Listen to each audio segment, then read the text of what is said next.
Good afternoon and welcome to the Lunchroom on Radio Caribbean International. And it is Friday, May the 16th, 2025. It's program number 1372 of the Lunchroom. I'm your host, Alex George Jr. Now, in addition to our 101.1 FM, you can also get us at our website, rcistlucia.com. And we are up and running on Facebook as well. You just have to search for the official page of Radio Caribbean International. Please be sure to like and share that with your friends and family. If you want to call in to tell us what's on your plate today, the number to do so is 452-3046. And you can also get us at our WhatsApp. That is 724-0008. Now, of course, I want to send out some birthday greetings for today, especially first to Miss Fran Bain. Happy birthday to you, Fran. And we do hope that you're having a fantastic birthday celebration. And, of course, also to Mr. Kevin McPhee. And, of course, I think most people know him now thanks to his work with Julian Alfred and the Olympic team in 2024 over in France. So happy birthday to you. Hope you're having a fantastic birthday as well. And also to Mr. Morris Alexander, also celebrating his birthday today. Happy birthday. And we hopefully that you're having a fantastic day. Now, quick bit of on today. And yes, okay, we're having a few little technical glitches here. Sorry about that in terms of the sound. In the year 1868, on this day, the U.S. Senate failed to impeach President Andrew Johnson by just one vote. In the year 1944, on this day, the first of over 180,000 Hungarian Jews reached Auschwitz concentration camp. And in 1989, on this day, the Soviet President Mikhail Gorbachev and Chinese leader Deng Xiaoping met in Beijing and formally ended a 30-year rift. 2013, on this day, human stem cells were successfully cloned for the first time. Now, today we're going to be speaking about music and entertainment here in St. Lucia. And of course, we've got some really talented individuals who are making it happen for our island. And I'm so very pleased that I personally know one of them, and he's actually my guest today here in the lunchroom. He is Mr. Shane Ross. He's going to be our dish of the day. We'll be right back.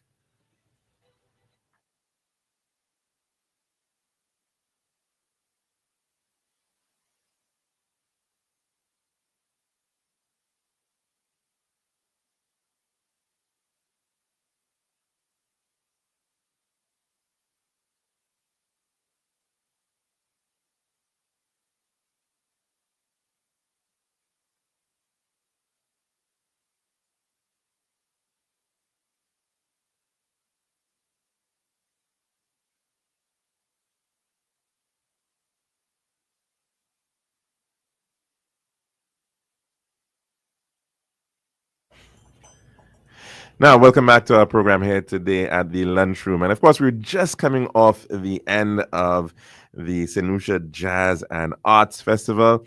It is perhaps one of the largest of its type in the Caribbean, certainly, and is distinguishing itself as a remarkable festival all around the world. And yet still, of course, we're just on the verge of kicking off the carnival season here in St. Lucia. And of course, it's really important that we can showcase our very own through these different events because we've got so much talent in St. Lucia. It is absolutely astounding how a country of 238 square miles and under 200,000 people can be so gifted in so very many ways.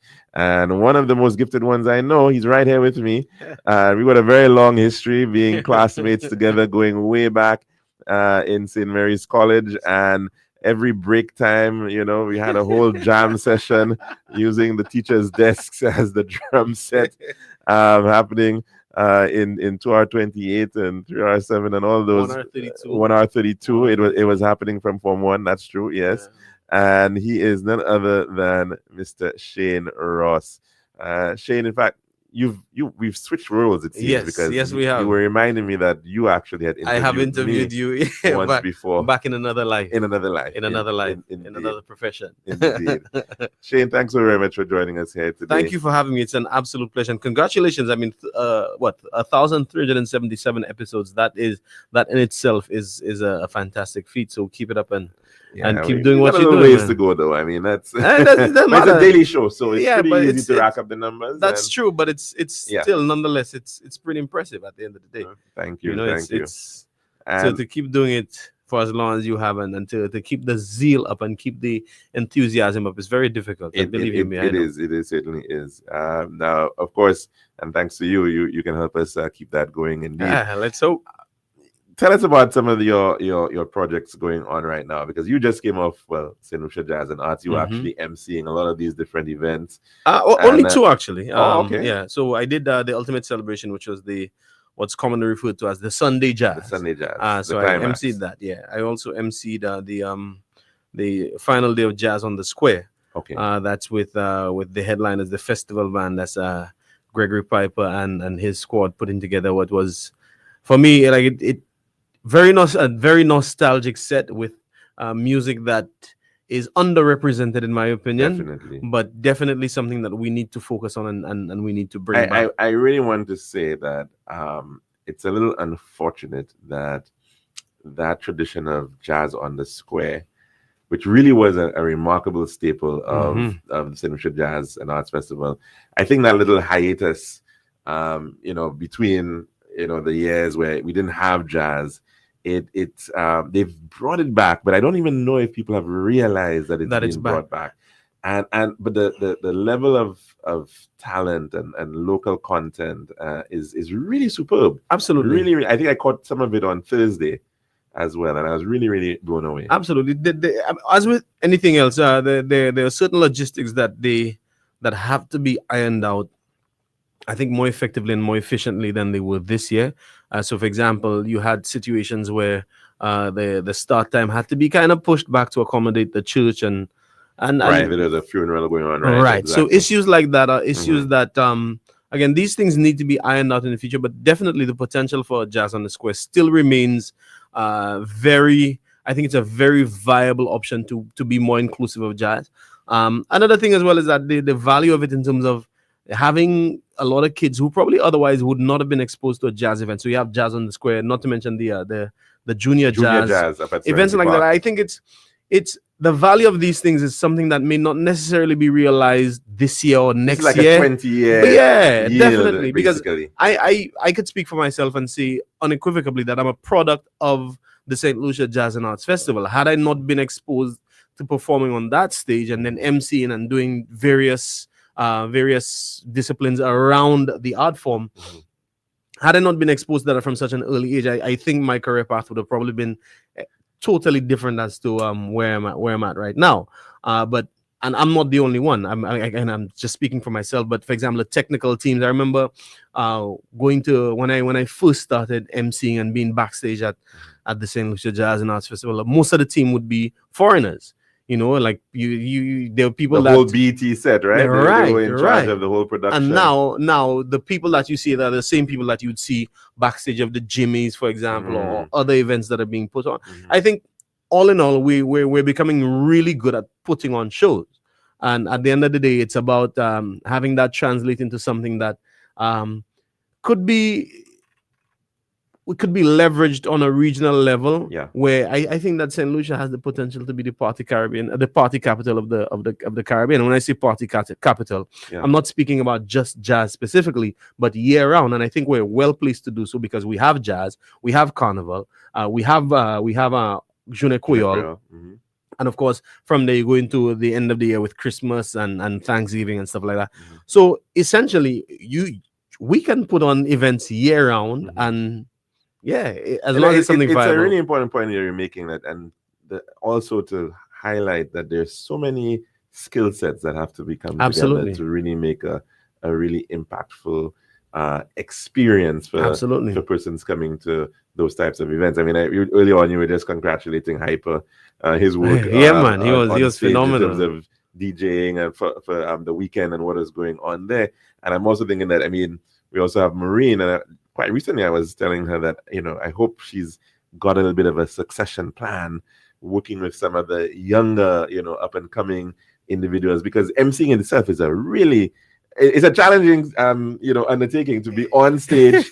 You've got to be at it. You've got to be sharp. You've got to be bringing in wit and humor, and you've got to be so attentive, doing like about 30 things in your mind at the same time. And on top of that too, you always have to present that, everything is under control, no matter what is happening backstage, no matter how many heads are being chopped off. It could be a whole fight. Yeah, you have to present it to the audience that, hey, everything is good. Don't worry, even if we're running a bit behind, right? No, that's all part of the plan. That's all part of the show, And it's challenging, but at the end of the day, I think it's kind of what we signed up for. I mean, if there are stories I could give about certain shows that I've emceed where, it's really and truly, you don't get the information until sometimes on the show while you're on not even while you're at the show, like when you arrive on site. Right. I've received scripts when I've arrived on site, and then you have to put things together, and then there are 1,000,000 people shouting you. Somebody will come and shout to you, "Hey, but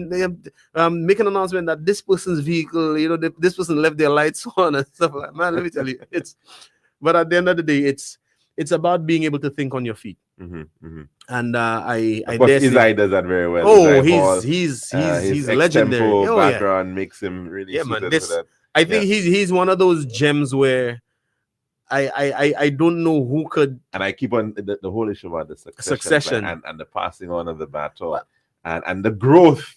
So that it certainly is more than just a Shane Ross, more than just an Izai Hall. I think Gilroy Hall. I think what happens is that individuals rise to fill whatever void that needs to be filled. It's something where, as long as people realize that, okay, you know what, to actually be an MC, I can earn a few extra dollars. Unfortunately, I don't think it's at the point where somebody can just say, you know what, hey, I'm an MC, that's all I do for a living. We're not at that point yet, and I don't know if we'll get to that point because of how small our population is. From Trinidad, I think he's got some solution connections. I can't remember. He does a lot of these. Errol Fabian? No, Errol Fabian. Younger guy.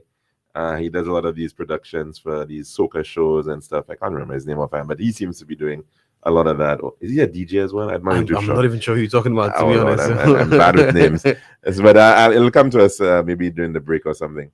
But as it is now, the industry has to grow to be able to sustain absolutely a lot of that. But what you find would happen is that, again, somebody would realize that there is potential here to do what, for example, an Izai or somebody of that ilk. As long as somebody realizes that there's potential to do it, you find that there will be individuals who will come through up and put in the hours. Because in fact, just yesterday, I think I was reading an article from highlighting Barbara Jacob Small, and she used to do a lot of that as well. And she said she's been taking a break, but she actually likes to see how she's evolving. She's very encouraging. Well. She's one of those people where, like, for example, if I meet Barbara backstage or side stage or whatever, she'll give up a few pointers here and there, and I always appreciate them. She's one of those legendary voices in that sphere as well, in broadcasting and in event hosting. And there's a certain level of class that comes with people like Barbara, and the way it was done before that.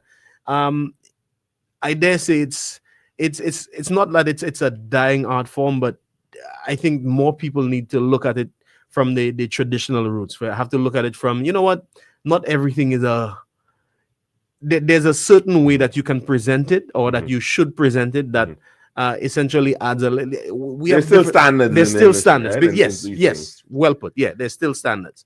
Now, and adhering to those standards is important. Now, Shane, let's talk a little bit about music, because in fact, just earlier on, we had a clip where the island's Minister of Tourism was speaking about the need to almost each and every year, reinvent yourself and to ensure that you're bringing something that is new or fresh to the your audience, your population, and I think that really applies to certainly musicians, absolutely, performers, artists as well. And I mean, it's interesting because I go back to the opening of Jazz and Gretchen Wilson, and how that whole thing played out with respect to her. It seemed, from what I could gather, that her musical genre had crossed over, and she'd become a lot more into country rock. But her fans here in St. Lucia were still very much stuck in the past in terms of what they were interested in. So it's an interesting bit of a corollary there, that sometimes, in as much as you want to change, sometimes people are still hooked with your old stuff. It's about balance. For example, there are certain people who, like, for example, somebody like Usher. Usher would, if Usher has to do a tour right now, and he's doing that right now, it's what you call a legacy tour, right? Where you have such a huge catalog of classics, well, what are considered classics now, that at the end of the day, he doesn't need to do a new song, right? And he can still tour off of just the classics. And country is one of those genres in St. Lucia where, I mean, I've been around the tourism industry pretty much my entire adult life, and I can tell you that our taste in country music is something that surprises most Americans when they hear it, because they'll be like, I haven't heard these songs for like 20 years. Exactly. So, for example, if you speak to the average St. Lucian country consumer, they tell them who's about George Jones. They'll be like, oh yeah, George Jones, this and that. But George Jones passed away a long time ago, and the hits that George Jones would have had, they don't play on radio anywhere but St. Lucia. Well, no, I don't know. You know what? I shouldn't say that like I know for a fact. Or maybe in a very rural part of Tennessee. Who knows? Yeah. Or for example, or one of those country hit, like only radio stations. Right. And but that sort of music is consumed heavily here. When you pass by them, I didn't jump the fence, something like that. Like that. We're still jumping the fence. We're still jumping the fence. Yes. Yeah. No, it's interesting though. And it really speaks to how people are, the sentimentality of it. And that's one of the things I've actually even heard about. Somebody was commenting about where the Jazz and Arts Festival is. And it seems to be a lot of nostalgia. A lot of the artists, the selection of artists looking back. The Sunday seems to be that, seems to be geared towards that. And I think it's a good formula that they've put together, where, for example, it seems to me that the nights, especially the last 3 or 4 days, they are so very well defined that you can almost look at it, you can almost say, well, this person falls within that category nicely. So World Beats, the Saturday, Saturday's World Beats, Fridays the Caribbean Fusion, and you have Kingdom Night. Kingdom Night was on a Wednesday. Oh man, now that is a very interesting one as well. And how even that has the straight ahead jazz too, like versioned of it. Absolutely, and I think when you do it like that, it's almost like you kind of cater to everybody, which is something that has been said by a lot of the organizers, that they try to cater to everybody. And I think the formula is spot on in terms of, the different nights, different themes being somewhat clearly defined, or somewhat, little umbrella genres kind of thing that can take different songs and, fit different artists on different nights. I think that formula is really good. Sunday being nostalgic, I think that works very well as well. Because again, going back to something that you said earlier, for example, Earth, Wind and Fire. When last have we heard a new song from Earth, Wind and Fire? And if they have a new song, I've never heard it. I'm not paying attention to it. Right. But at the end of the day, when do you remember the very first time in September? Like everyone knows that song. So there are certain songs that they will remain classics. And if you're an artist who's fortunate enough to have a large enough catalog that you can tour off of your classics, then I think you're well on your way. And for people to, even learning about music, I guess, and maybe at some point we need to talk about music education too. The importance of actually looking back and seeing that whole, evolution of music. And it's okay to listen to what your grandmother might have been listening to. You should, because to understand, how it has actually changed. And that's the and sometimes we pull things from those exactly those old sources and reinvent them, recast them as new musical stories. Absolutely. And one of the things too, taking that into consideration, is that culture is always evolving. But everything has a foundation. There's a source to it. And in St. Lucia, I think we're fortunate in that we have the ability. Where each St. Lucian is one of 200,000. Think of how rare it is in the context of the entire globe. 7 billion people. 7 billion people, but you're one of 200. That in itself already makes you special. Then on top of that too, one of 200,000, where we're in a position not only geographically but culturally, where we we can do English songs, we can do Creole. A Saint Lucian song or a Saint Lucian musician or band can get away with reggae effectively. We can get away with soca. We can get away. And when I say get away, I'm talking about being accepted as authentic, right? So authentic reggae, authentic soca, authentic this, authentic that. And here we are not necessarily taking advantage of that, right? And I think that it's necessary for you to basically develop your cultural identity by looking back. So, for example, when I think of bands like Quavers, and that's why for me the Friday jazz, the Friday jazz on the score was something so spectacular, because it. I remember hearing about the Quavers and hearing about the October Falls and the different bands from back in those days, where there was not there weren't so many DJs. There was the live music element, and people used to travel to see the bands, to travel to see the true tones. People will tell you stories about seeing whichever band at Lucifer's or some other club or some And by the way, they had some names back in the day too. I mean, even the name Lucifer. Lucifer's, yes. I don't even know what that one is. Well, I'm somebody sure the gave family me. will come and tell us about it. Let me tell you, or Halcyon Days, or just, again, things that were way before my time, but they'll talk about it fondly and talk about that genre, that old school genre, that live band thing, where you don't get that much of it anymore. And most of the live bands that we have, they do a lot of covers. And I'm like, if you really think about it, aside from soca, right, bands don't really do original music anymore. Very few bands. You have individual artists, but not many of them align with bands. So to create that element of, again, that golden era, that Quavers era, that True Tones era, where and to be honest, I might be looking at it from a lens that I don't really know what the reality on the ground was. But right. Yeah. No, I want to come back to that point. It's a really important one. In fact, because I remember having a conversation with somebody about that very matter, and I want to explore that one in just a bit. But we actually do have to take in our weather report at this time, of course, and that's compliments of Tiles Plus.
And that's all, of course, to the 1.1 is downtime for your weather forecast as of 12 noon today, presented by Island Style Talent Bath. The forecast for St. Lucia Valley for the next 24 hours, the winds will be blowing from between the east and east-southeast near 21 miles per hour or 33 kilometers per hour. The weather partly cloudy and hazy, becoming cloudy at times with some light to moderate showers. And there is an advisory here which reads persons with respiratory ailments and dust allergies are advised to take necessary precautions. Also, small craft operators and sea beavers are advised to exercise caution due to brisk winds and locally rough seas. The forecast for the Lesser Antilles, partly cloudy to occasionally cloudy and hazy with light to moderate showers. And the weather summary, the Atlantic high pressure system the Atlantic high pressure system is expected to generate moderate to brisk easterly winds and locally rough seas across the Eastern Caribbean region during the next few days. Moist and unstable conditions lingering over the region will continue to cause cloudy periods with scattered showers over the Lesser Antilles during the next 24 hours. And this was your weather forecast as of 12 noon today, presented by Island Style Talent Bath.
And welcome back to the Lunchroom on Radio Caribbean International. Now, of course, we've been speaking with Mr. Shane Ross, and he's part of an initiative, the Island Collective. And it's actually a grouping of four local artists who have put together some pretty good songs. And we've got a few of them actually available. Hopefully, we'll be able to get a chance of actually highlighting some of the music that's out there. And of course, it is the season for that anyways. And it involves Havila King with the song Far Away, Gershom with Freedom Prayer, Sly, Long Live, Ashley Scarrett with Pull Up, and of course, Shane, his production, Akai Don't Say. Now, Shane, before I get into all of that though, you were making a really important point about this golden era looking back, and the time when you went to an event, you went to a party, and there would have been a live band. We kind of expected when it comes to tents and to the Calypso season, but and we've beyond that though. It doesn't exist. It's not really it's not a thing. hype thing, and it's interesting that you're making that point because I remember being at the opening of jazz at the Minu Phillip Park, and a Dominican who was living in St. Lucia for well over nearly 20 years now, I think it was. He actually was just next to me and he said, doesn't understand St. Lucians because he said, hey, you have DYP coming on. And he said, in Dominica, this would have been the headline. This would have been the main stage. There would have been no need for a Lady Lava to come in to perform. And he said, and he compared, of course, DYP to Asa Banton. And I think the point that you were making too, though, and Asa Banton has a lot of his original songs. He produces a lot of the music, and you've got a lot of that in Dominica. And there's this expectation: you go to an event, you go, and you've got to have a live band. We've sort of lost that culture if we in fact had it. Well, I want to first off, I want to put in a little caveat when I said the golden era, because again, that was before my time. So perhaps I'm looking at it with a sense of nostalgia that may not necessarily be warranted, because again, I didn't experience it personally. So I'm basically my referring to it later is based on feedback from other people, from the older generation. As you know, we tend to romanticize things when they're gone. But what I will say is that I know for a fact that, for example, what bands used to get back in the day, the price hasn't gone up, or people still don't make as much as they should for the craft.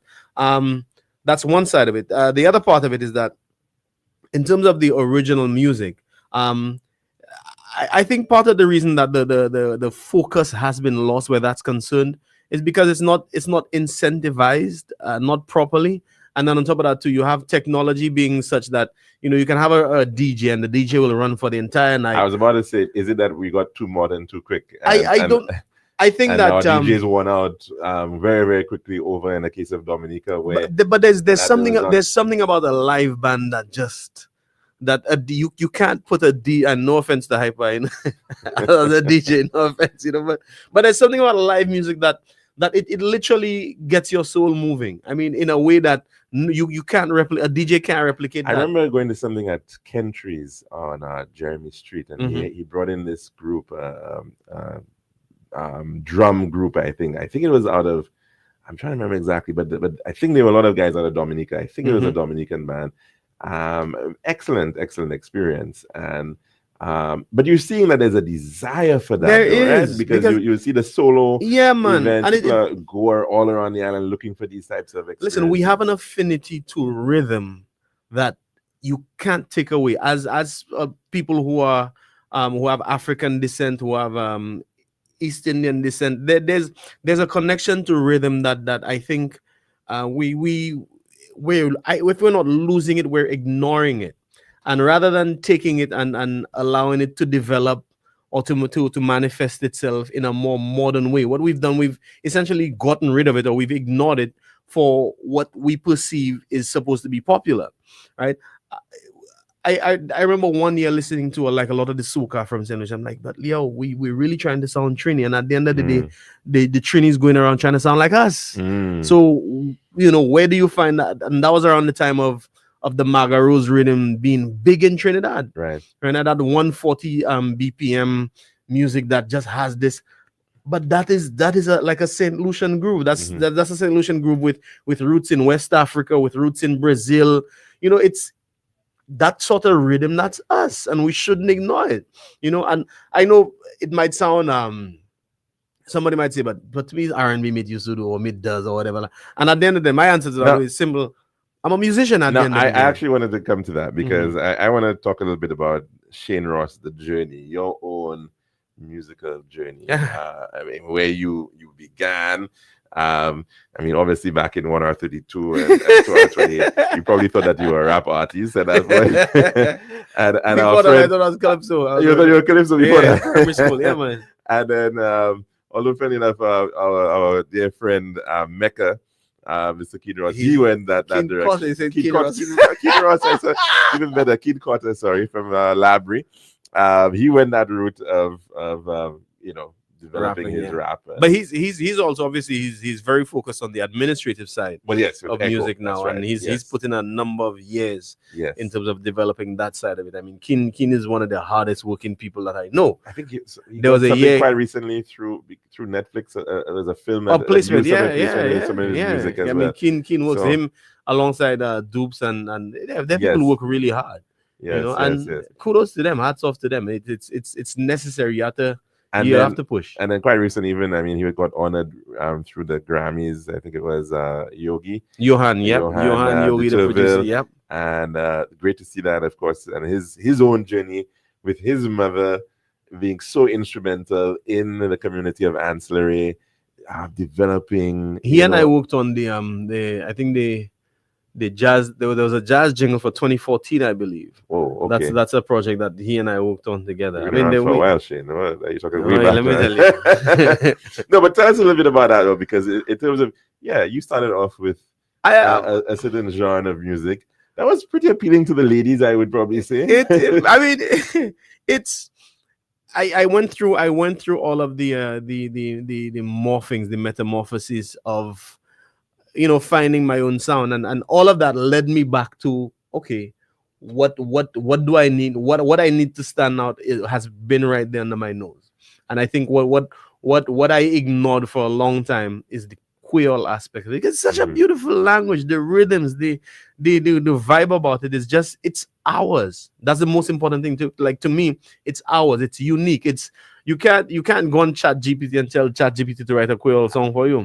Well, you'd be surprised. I did see Dr. Jimmy Fletcher saying that he asked Chat GPT to write a calypso, and it came out with some pretty good lyrics. I don't know about them. Now, I don't know about the beat and the rhythm, but listen, I've used Chat GPT and DeepSeek and all of them, and to be honest, like I've used them in the songwriting process as well. I Mm-hmm. will be perfectly Mm-hmm. honest about it. Mm-hmm. However, I find there's a certain level of, some of this stuff, it's very, it's not, I wouldn't say basic, but it's Cliched. generic, it's cliche. Yes, Yeah. that's the perfect, it's Mm-hmm. cliche. Some of the words are overused, and like, but this doesn't, there's no there's no emotional weight to a lot of the words that are used. You Right. can tell that it's just, somebody stringing words together for the sake of the words rhyming, even though the story might be cohesive. Mm-hmm. But the emotional weight that a human songwriter can attach to music, it's still missing. Mm-hmm. But even beyond that, as a Saint Lucian, I can attach emotional weight by simply just putting it in Creole,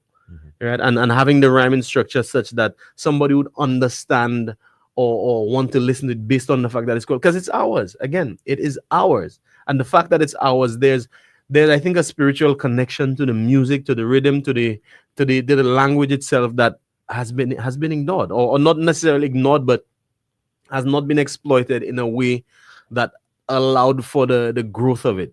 Now, your track on this Island Collective is in fact called Arcade Danse. Kind of And we think we have that available, and let's see if we can at least maybe try to line it up. But in the meantime, maybe you could tell us about your thinking about that song. I mean, Well, so the Island Collective is it's actually a group of three individuals. That's in the persons of Horace Darrell, Swain Baptiste, and Thaddeus Dorville.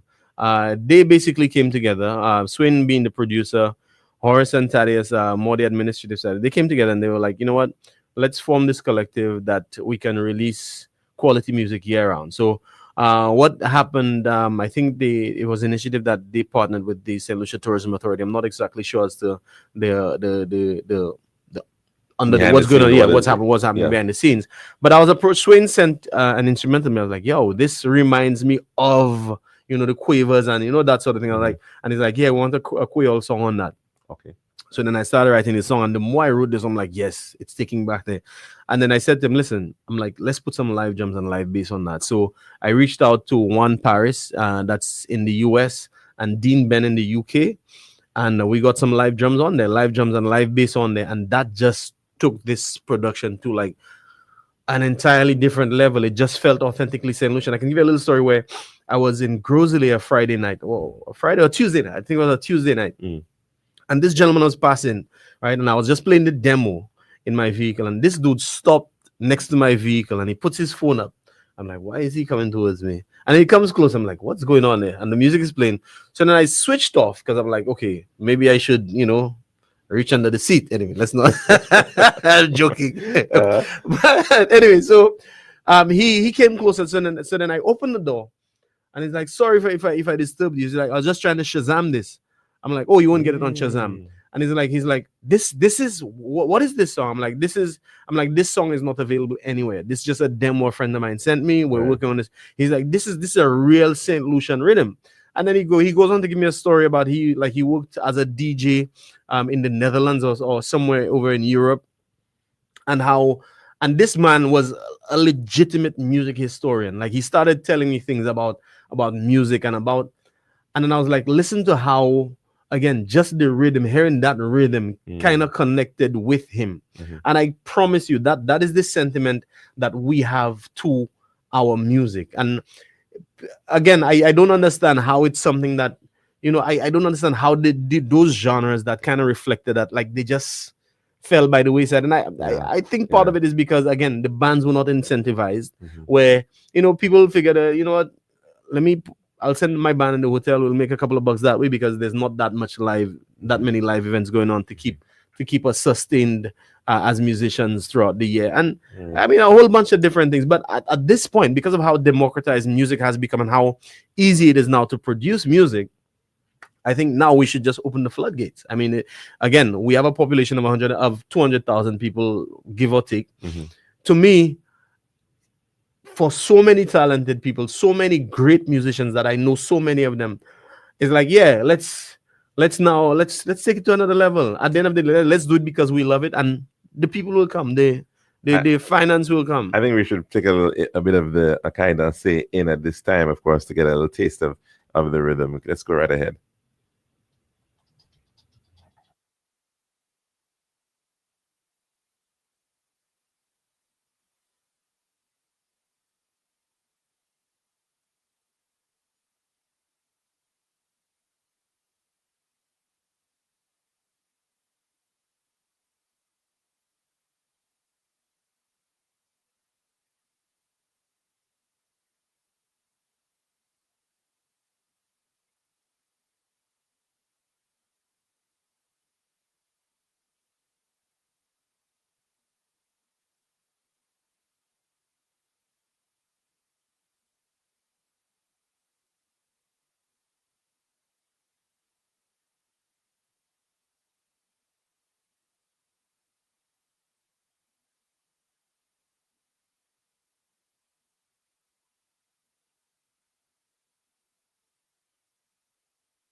Now, Shane, I mean, I'm really surprised, pleasantly surprised, I have to That's the say, idea. because they said like St. Lucians. I mean, I think Cassav has been coming to St. Lucia since like 1985, and there's this expectation every single year they still want more and more and more of it.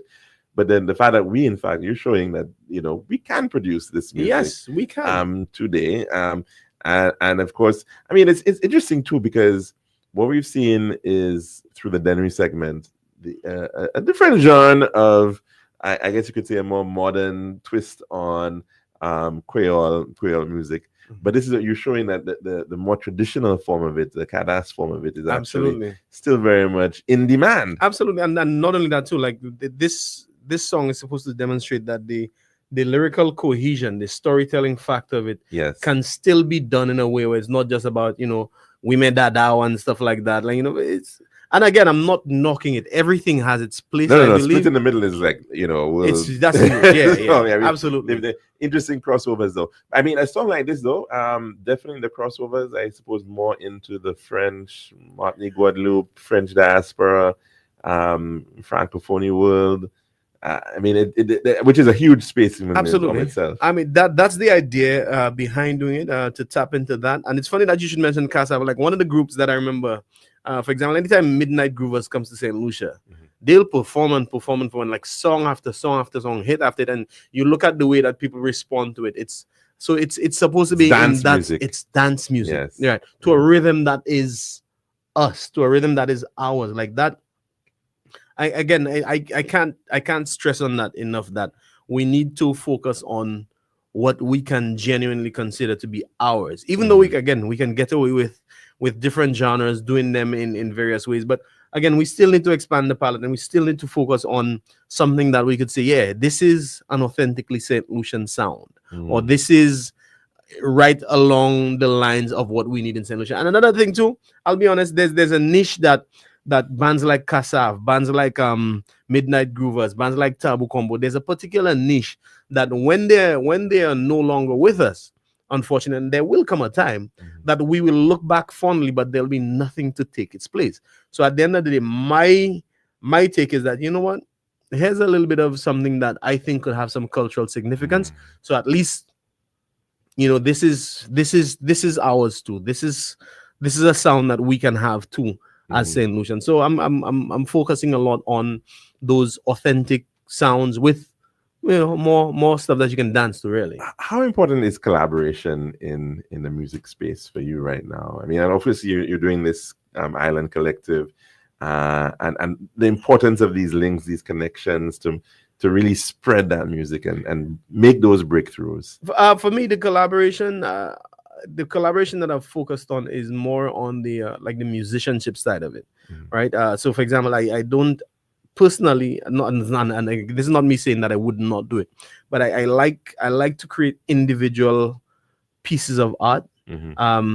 So like, for example, I'll not necessarily write a rhythm or just jump on a rhythm just because everybody's doing it and stuff like that.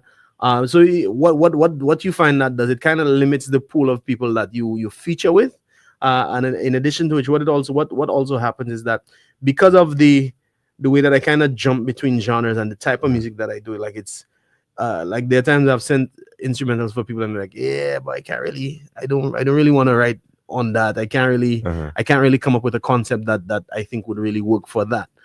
So it's important. It's absolutely necessary because people have access to various markets or various fan bases that I probably necessarily because wouldn't. I'm just thinking like even right now. I mean, one of the hottest songs are on. Is it Molly? Is it Molly, the Ghanaian girl?